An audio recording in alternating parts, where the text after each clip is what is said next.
মরবে 1000 টাকা উনি বরাদ্দ করে কিভাবে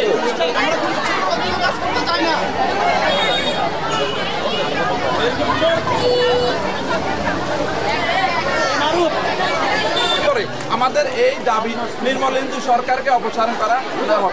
এ পর্যায়ে আপনাদের সাথে কথা বলতে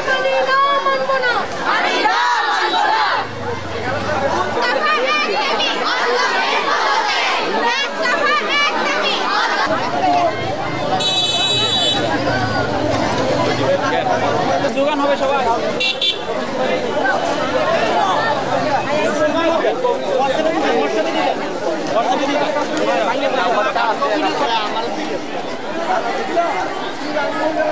স্যার আমি আসছিলাম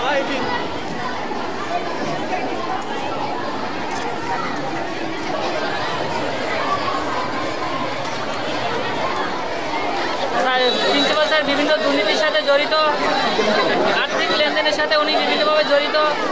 এছাড়াও ওনাকে বালসার কেলেঙ্কারির সাথে উনি জড়িত।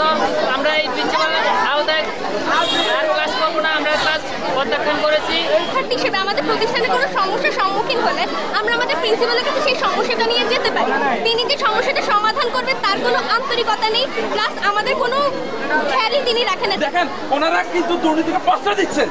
এটা এক প্রকার দুর্নীতিকে প্রশ্রয় দেওয়া, যে একটা বাউসের কারণে এই প্রধান পোস্টে থাকা প্রিন্সিপালের চাকরি দেওয়ার কথা, কিন্তু ওনারা এতগুলো বাউসের দিছি। বাট আমাদের প্রশাসক থেকে বলা হচ্ছে এটা কোনো বিষয় না, আমরা এটা দেখবো।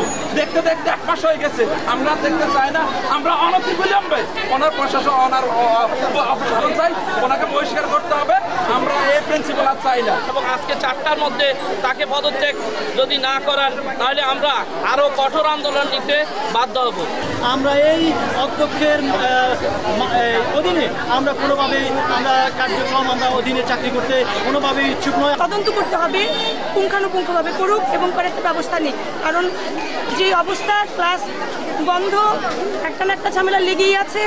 আমরা আমাদের একদম একটা বড় কথা হচ্ছে আমাদের ভরসা করতে পারি এরকম একজন আমরা অধ্যক্ষ চাই।